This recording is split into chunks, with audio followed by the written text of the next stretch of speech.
सरस्वतीं देवयन्तो हवन्ते सरस्वतीमध्वरेतायमाने सरस्वतीं सुकृताह्वयन्ते सरस्वती दाशुषे वार्यं ददात्। ॐ शान्तिः शान्तिः शान्तिः। గోశాలలో అగ్నిహోత్రం చేసుకున్నాం శ్రావణ మాసంలో, పవిత్ర శ్రావణ మాసం. మరి గోవుల గురించి మనకు వేద శాస్త్రాలలో ఎన్నో మంత్రాలు ఉన్నాయి, ఎన్నో కథలు ఉన్నాయి, ఎన్నో వర్ణనలు ఉన్నాయి. రఘువంశంలో చూస్తాం మనం, దిలీప మహారాజుకు సంతానం లేకపోతే వశిష్ఠుడి ఉపదేశం వల్ల నందిని అనే ఒక ధేనువును వారు సేవిస్తారు. సేవించడం అంటే గడ్డి పెట్టిపోవడం కాదమ్మా. ఆ నందిని ఎక్కడ ఏ గోశాలలో ఉంటుందో అక్కడ ఉంటూ దాని వెంట తిరగడం. అది పడుకుంటే వీళ్ళు పడుకుంటారు, అది లేస్తే వీళ్ళు లేస్తారు, ఎక్కడికి పోతే అక్కడికి పోవడం, దాన్ని రక్షించడము, దాని యొక్క యోగక్షేమాలన్నీ చూడడం. దిలీపుడు అతని భార్య సుదక్షిణ ఇద్దరు ఆ విధంగా సేవ చేయడం వల్ల వారికి సంతానం కలిగిందని రఘువంశం చెప్తుంది.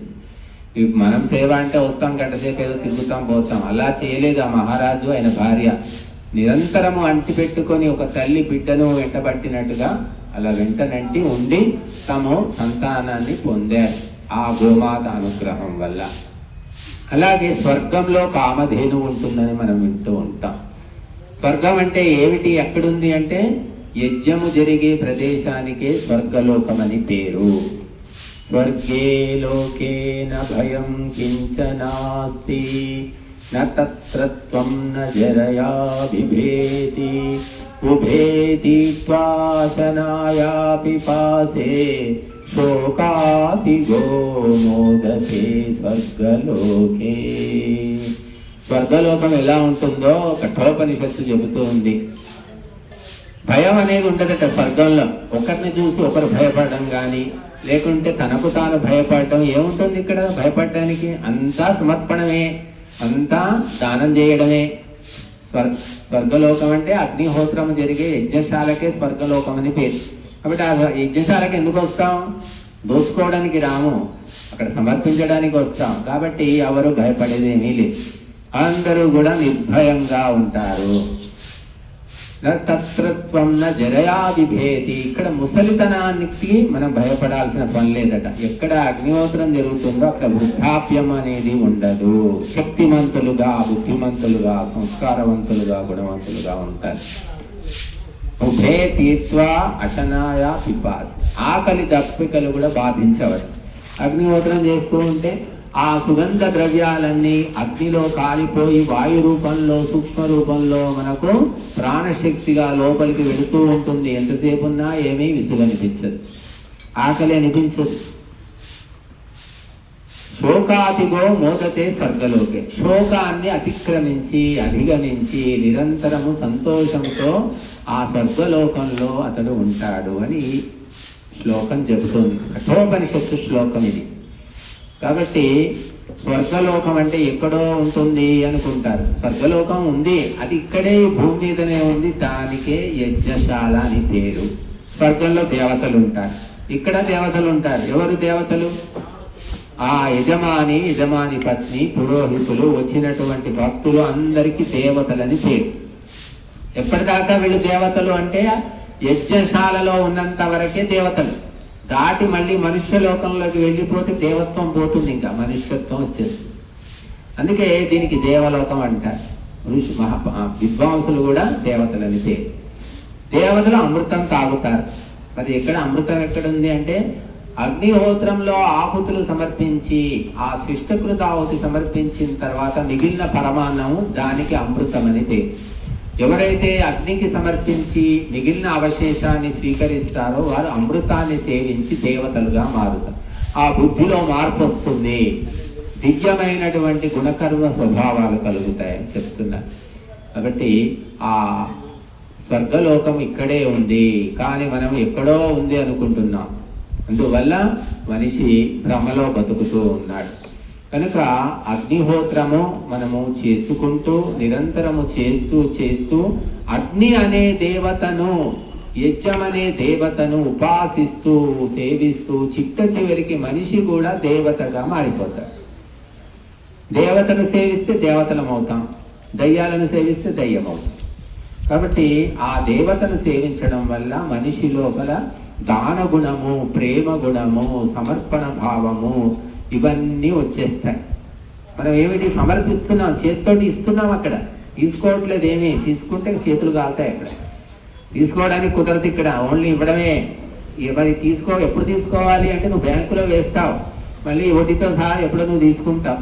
కానీ ఇక్కడ మాత్రం నువ్వు తీసుకుంటా అంటే ఇవ్వడు భగవంతుడు. ఎప్పుడో చూసి నీకు ఎప్పుడు అవసరమో అప్పుడు రకరకాల రూపాల్లో ఈ ఆహుతులను మళ్ళీ మనకిస్తాడు. ఆయుహు, ప్రాణం, ప్రజాం, పశుం, కీర్తిం, ద్రవిణం, బ్రహ్మవర్చసం ఎన్ని రకాలుగా మార్చి ఇస్తున్నాడు. నువ్వు ద్రవ్యం సమర్పిస్తున్నావు, నెయ్యి సమర్పిస్తున్నావు, సమిధులు సమర్పిస్తున్నావు, కర్పూరం సమర్పిస్తున్నావు, పరమాణం సమర్పిస్తున్నావు. కానీ అది ఏ రకంగా మార్చి ఇస్తున్నాడు భగవంతుడు? ఆయుష్ పెంచుతున్నాడు, ఆరోగ్యం ఇస్తున్నాడు, ప్రాణశక్తి పెంచుతున్నాడు, బుద్ధిని ఇస్తున్నాడు, సంతానం ఇస్తున్నాడు. ఎన్ని రకాలుగా మార్చి ఇస్తున్నాడు. మనం మార్చుకోగలుగుతామా అలాగా? కాబట్టి భగవంతుడు మనకు అగ్నిహోత్రము ద్వారా ఎన్నో ఉపకారాలు చేస్తాడు అని మనకు చెప్తున్నాయి, వేద మంత్రాలు చెప్తూ ఉన్నాయి. ఉత్తిష్ట బ్రహ్మణస్పతే దేవాన్ యజ్ఞేన బోధయా. ఓ బ్రహ్మజ్ఞానానికి అధిపతివైన ఓ మానవుడా, లేచి నడుంగట్టు, దేవతలను యజ్ఞముతో మేలుకొలుపు అని మంత్రం చెప్తుంది. దేవతలు మేలుకొలుపు అంటే దేవతలు పడుకున్నారా? దేవతలు పడుకోలేదు, మనం పడుకున్నాం. మన లోపల, మన శరీరం లోపల 3 దేవతలు ఉన్నారు. ఆ దేవతల్ని దివ్య కర్మ అయినటువంటి యజ్ఞము చేయడం ద్వారా మేలుకొల్పుతామన్నమాట. దేవతలు అగ్నిహోత్రంలో ఉన్నారు, మానవ శరీరంలో ఉన్నారు, గోవు శరీరంలో ఉన్నారు. ఈ రకంగా ఈ 3 పవిత్రం. కానీ మానవ శరీరం మలినమైపోయింది. రజోగుణము, తమో గుణము, దుష్ట పదార్థాలు తిని శరీరం అంతా మలినమైపోయింది. కాబట్టి దేవతలంతా కూడా నిద్రిస్తున్న దశలో ఉన్నారు, రాక్షసులు మేలుకున్నారు. అందుకే దేవతల్ని మేలుకొల్పాలంటే ఏం చేయాలి? సాత్విక కర్మము, ధార్మిక కర్మ యజ్ఞాన్ని చేస్తే దేవతలు మెల్లిగా నిద్రలేస్తారు. మెల్లిమెల్లిగా నువ్వు రోజు హోమం చేస్తూ ఉంటే నీలో రజోగుణం పోతుంది, తమో గుణం పోతుంది, సత్వగుణమే. చివరికి నువ్వు దేవతగా మారిపోతావు. తీసుకోవయ్యా, తీసుకో అంటావు. దాచిపెట్టే స్వభావం ఉండదు, కానీ నీకు అన్ని దొరుకుతాయి. దాచిపెట్టవు, ఏమీ దాచిపెట్టవు. ఋషులు, మహర్షులు ఏమైనా బ్యాంకులు ఉన్నాయా? ఏటీఎం కార్డులు ఉన్నాయా? ఏం దాచిపెట్టారు? కుండల్లో దాచిపెట్టుకున్నారా? ఏమన్నా నిధులు దాచిపెట్టారా? ఏమీ లేదు. కానీ వాళ్లకు అన్ని దొరుకుతూ వచ్చేవి. ప్రకృతే ఇచ్చేదన్నమాట. ఈ దాచుకునే బుద్ధి ఎప్పుడు వచ్చిందంటే మనిషి బుద్ధి నశించినప్పుడు. అగ్నిహోత్రం వదిలేసాం మనం. విగ్రహాలు పూజ చేస్తున్నారు అందరూ కూడా. విగ్రహారాధనకు అడిక్ట్ అంటే ఆ తాగుడికి ఎట్లా అలవాటు అవుతాడో దానికి అలవాటు అవుతాడు. విగ్రహం కనపడిందంటే ఠకీమని లేస్తారు, చుట్టూ తిరుగుతారు, బొట్లు పెడతారు, నీళ్లు పోస్తారు, ఏదేదో చేస్తూ ఉంటారు. అన్ని బాల చేష్టలు అంటారు అవన్నీ. మేము చిన్నప్పుడు, ఇప్పుడంటే పిల్లలకు అసలు ఏం తెలియదు, బ్యాటు బంతి పట్టుకుని ఆటలు ఆడుకుంటున్నారు. చిన్నప్పుడు ఒక 40-50 ఏళ్ల కింద సంగతి చెప్తున్నారు. ఆడపిల్లలు, మగపిల్లలంతా కూడా బొమ్మల పెళ్ళిళ్ళని ఆటలు ఆడేవాళ్ళు. ఆ బట్ట తీసుకొచ్చి కర్రకు కట్టేసి దాన్ని బొమ్మలాగా చేసి ఏదో దానికి పెళ్ళి అన్నట్టు వంటలు, వార్పులు అన్నీ చేసేవాళ్ళు. బొమ్మల పెళ్ళి పాత సినిమాల్లో చూపిస్తూ ఉంటారు.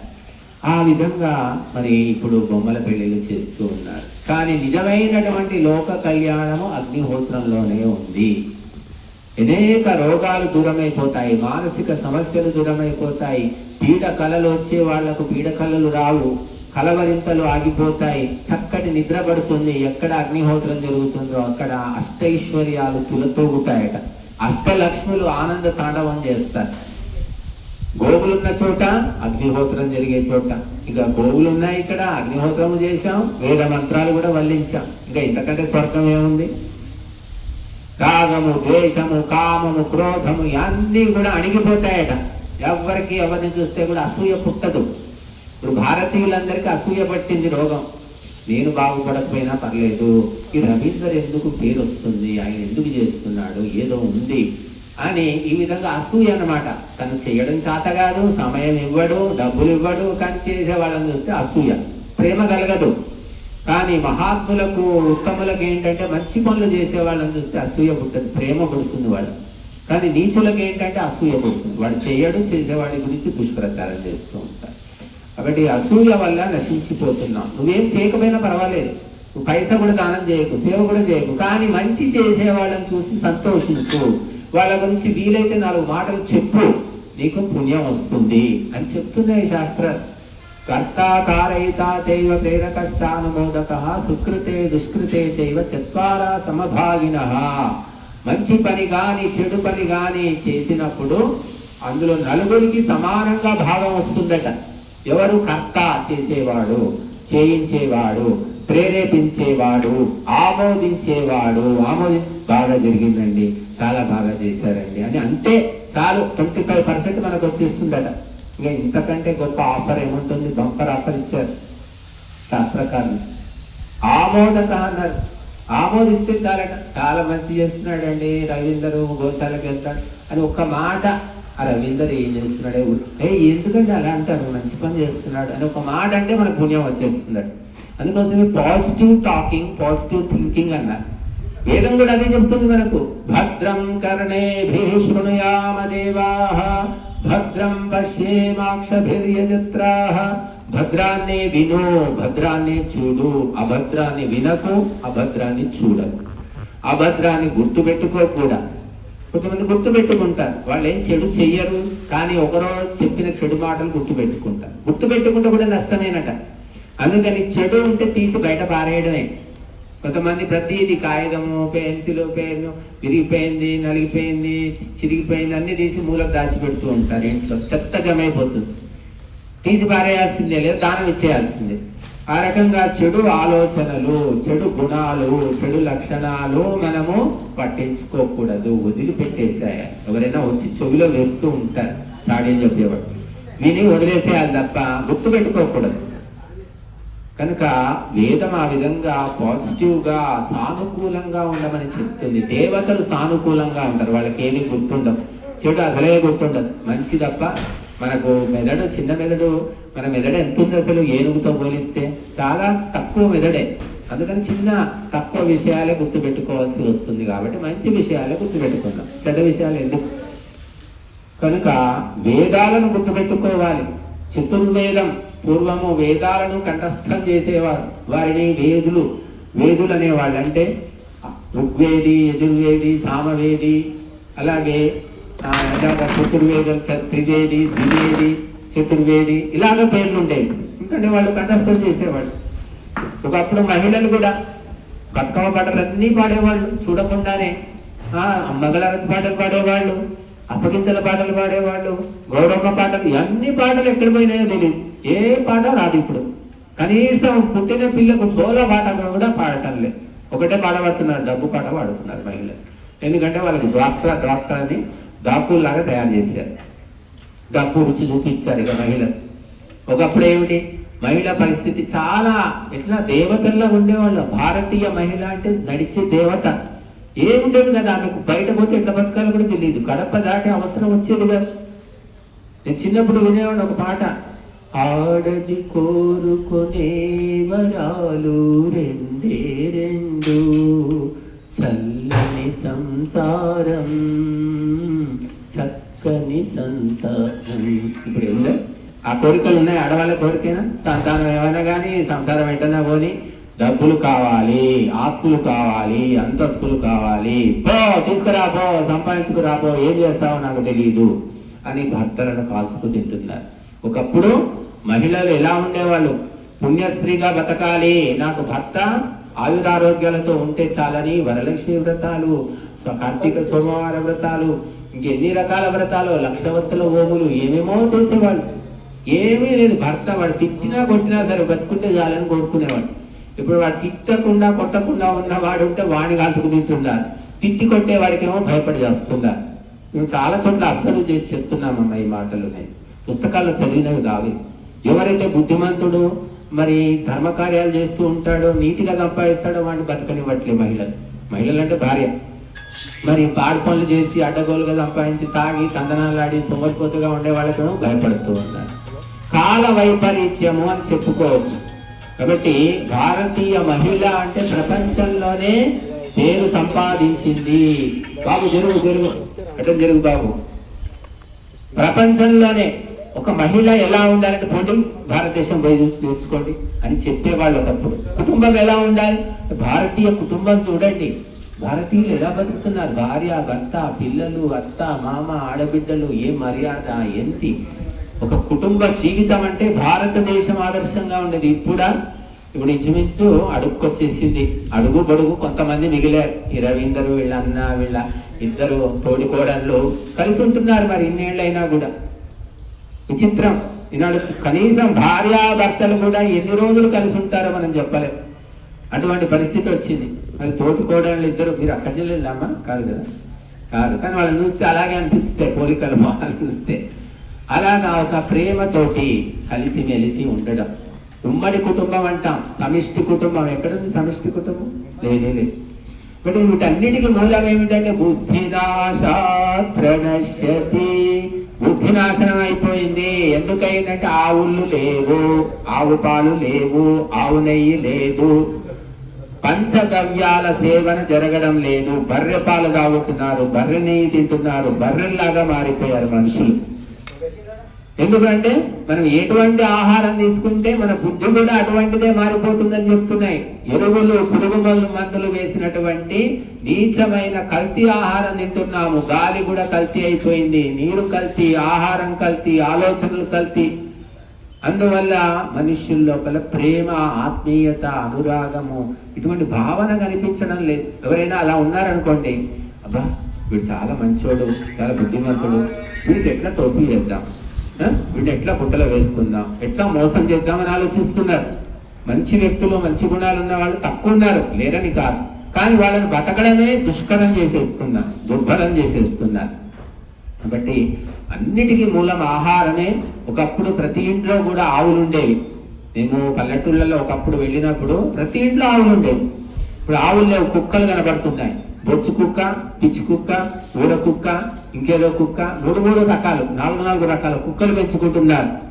ఆ కుక్కలు బొట్టును తీసుకెళ్లి తిప్పుతూ ఉంటారు వాటిని. ఇప్పుడు ఆవులు పోయాయి కదా, అలాగా కుక్కల్ని తిప్పే వాళ్ళు కూడా ఉన్నారు హైదరాబాద్ లో.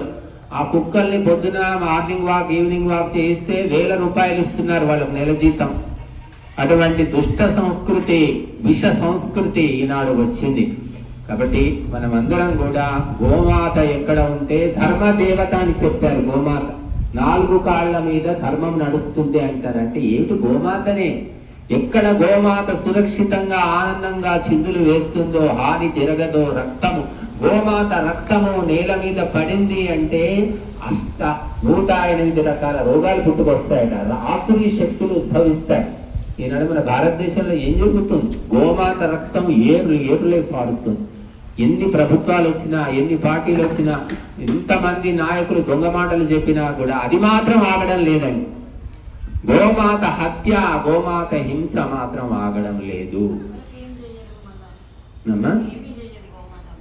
ఎందుకు చేయదు? నాశనం అయ్యేది అవుతూనే ఉంటారు. మనం ప్రత్యక్షంగా కళ్ళకు కనబడుతుందా? మనము ఒక్కసారి చెడు చేయగానే అప్పటికప్పుడే ఫలితం రాదు. పరీక్ష రాయగానే రిజల్ట్ రాదు, 2 నెలలు పడుతుంది. కాకపోతే ప్రత్యక్షంగా మాత్రం బాగున్నట్టు అనిపిస్తుంది మనకు. కానీ ప్రకృతి చూడండి, ఇప్పుడు గాజా మీద బాంబులు వేస్తున్నారు, పాలస్తీనా బాజా వింటున్నారు కదా, ఇజ్రాయెల్ వాడు బాజా మోగిస్తున్నాడు, 1000 మందిని చంపేశాడు. పిల్లలు లేదు, బాలింతలు లేదు, గర్భిణులు లేదు, స్త్రీలు లేదు, వృద్ధులు లేదు, అందరినీ చంపేస్తున్నాడు. ఎందుకంటే అందరూ మాంసాహారం తినడం, ఇంతే వాళ్ళ పని. ఎవరైతే మాంసాహారమే తింటారో వారికి భగవంతుడు తప్పకుండా శిక్ష రకరకాల రూపాల్లో వేస్తాడు. వంశాలే అంతరించిపోతున్నాయి. చదవండి న్యూస్. ఏ దేశాలు కొట్టుకుని చేస్తున్నాయి? మాంసాహారం తినే దేశాలు కొట్టుకు చేస్తున్నాయి. చూడండి, మన దేశంలో ఇంకా మాంసాహారం తినే వాళ్ళు బాగానే ఎక్కువ మందే ఉన్నారు. కానీ తెలంగాణలో మాంసాహారం, మద్యపానం విపరీతంగా పెరిగిపోతుంది. పెరిగింది అని లెక్కలే చెబుతూ ఉన్నాయి. కనుక ఈ మాంసము, మద్యము వల్ల బుద్ధి మందగిస్తుంది. బుద్ధి మందగించినప్పుడు పాపము చేయడానికి భయపడడు, అధర్మం చేయడానికి భయపడడు, ధైర్యం వస్తుంది. తమోగుణం, రజోగుణం పెరిగిపోతుంది. యజ్ఞము, యోగము, యాగము అంటే వాడికి ఇష్టం కలగదు. వ్యతిరేకత వస్తుంది. అదే మందు పార్టీ, పేకాట పార్టీ అంటే వాడు వచ్చి కూర్చుంటారు. కనుక ఆహారమే అన్నిటికీ మూలము. ఆహార శుద్ధౌ సత్వశుద్ధి, సత్వశుద్ధౌ ధ్రువా స్మృతి, స్మృతిలాభే సర్వగ్రంథీనాం విప్రమోక్షః అన్నారు. ఆహార శుద్ధి జరిగితే అన్ని శుద్ధి అయిపోతాయి. శరీరంలో ఉన్నటువంటి సప్త ధాతువులు శుద్ధి అవుతాయి, బుద్ధి శుద్ధి అవుతుంది, సంస్కార శుద్ధి జరుగుతుంది అని చెప్పారు. అటువంటి ఆహారమే దోషభూయిష్టమైపోయింది. కాబట్టి ఆసురీ శక్తులు విజృంభిస్తూ ఉన్నాయి. మళ్ళీ దైవీ శక్తులు ప్రసన్నం కావాలంటే ఇటువంటి గోశాలలు ఊరూరా ఉండాలి, అగ్నిహోత్రము ఇంటింటా జరగాలి, వేదోపదేశము ప్రతి మనిషికి అందాలి. అప్పుడు ఈ లోకమే స్వర్గంగా మారుతుంది. కాబట్టి మరి అటువంటి ప్రయత్నము మన భారతీయులు తప్పకుండా చెయ్యాలి. భగవంతుడు అటువంటి సద్బుద్ధులు కలిగించాలి అని కోరుకుందాము. మరి ఈరోజు ఇక్కడ గోశాలలో హోమం చేసుకున్నాము. అతి పవిత్రమైన, ప్రసన్నమైన, సాత్వికమైన వాతావరణం గోశాలలో ఉంటుంది అని చెప్పారు. ఎందుకంటే ఆవులు ఎప్పుడో కూడా చూడండి, రెండు కుక్కలు కలిసి ఉండవు. ఒక సందులో కుక్క మరొక సందులోకి వస్తే కుక్కలు వెంటబడతాయి, అదే కుక్కనే. కానీ 100 కాదు, 1000 కాదు, 1,00,000 ఆవులు కలిసిమెలిసి ఉంటాయి, ఎంత గొడవ ఉండదు అని చెప్తున్నాయి శాస్త్రాలు. ఎందుకంటే ధర్మం అనేది వాడి దగ్గర ఉంది. అందుకే ఎవరైతే ఆవు పాలు స్వీకరిస్తారో, ఆవు నెయ్యి స్వీకరిస్తారో వాళ్ళ బుద్ధి కూడా ఆ రకంగా సాత్వికంగా మారిపోయి ద్వేష భావన అనేది ఉండదు, కలిసిమెలిసి ప్రేమగా ఉంటారట. అటువంటి స్వభావం మనకు ఉండేది ఆవు పాలు తాగినప్పటి సంగతి. ఇప్పుడు ఆవు పాలు లేవు. బోర్న్విటా తాగుతున్నారు, హార్లిక్స్ తాగుతున్నారు, కూల్ డ్రింక్స్ తాగుతున్నారు, చెత్తంతా తాగుతున్నారు. అందువల్ల బుద్ధి నశిస్తోంది. కనీసం తన కొడుకును, తన కూతురును, తన భార్యను, తన భర్తను ప్రేమించలేకపోతున్నారు. వాళ్ళు చిన్న చిన్న తప్పులు చేస్తే కూడా సహించలేకపోతున్నారు. విపరీతంగా కోపాలు వస్తున్నాయి. సహన శక్తి పోయింది. ఆహార దోషమే. కాబట్టి అందరూ కూడా ఆహార దోషాన్ని దూరం చేసుకొని పంచగవ్యాలను సేవించి బుద్ధి శుద్ధి చేసుకొని వేదమాత అనుగ్రహం పొంది స్వర్గ మోక్షాలు సాధించాలని కోరుతున్నాం.